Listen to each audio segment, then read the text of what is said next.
Ozish paytida bu muammo emas, lekin bu katta muammo. Ozishda bu norm, bu esa norm emas.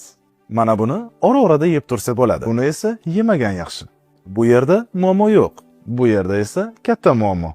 Mana bu muammo emas, lekin mana bu juda katta muammo. 1 kilogramm yog' olish uchun 15 ta gamburger yeyish kerak. Ora-orada bir dona yeb tursak zarar qilmaydi. 1 kilogramm yog' olish uchun 20 ta somsa yeyish kerak. Do'stlar bilan tushlikda 2-3 dona yesak zarar qilmaydi. 1 kilogramm yog' olish uchun 50 ta manta yeyish kerak. Haftada bir marta 4-5 ta yesak zarar qilmaydi. 1 kilogramm yog' olish uchun shu ko'rinishda 7 ta non yeyish kerak. Har kuni oz-ozdan yesak zarar qilmaydi.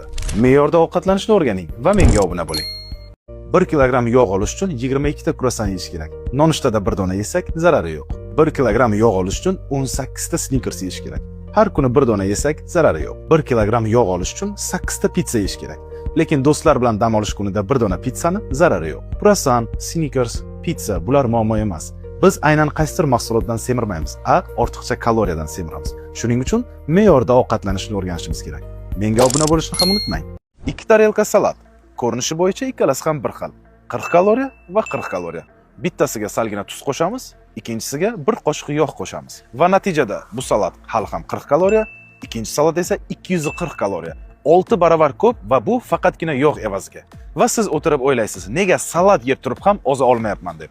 Shuning uchun ozish uchun ham, vazn olish uchun ham birinchi o'rinda kaloriya hisoblashni o'rganish kerak. Buning uchun esa bizga Yida AI ilovasi yordam beradi. Shunda yeyotgan ovqatimizni bitta rasmga olsak, to'liq kaloriyasi va BJO'larini hisoblab chiqarib beradi. Ha, aytgancha, agar ilovaga kirganda 555 promokodini kiritsangiz, meni nomimdan 30% chegirma ham berishadi.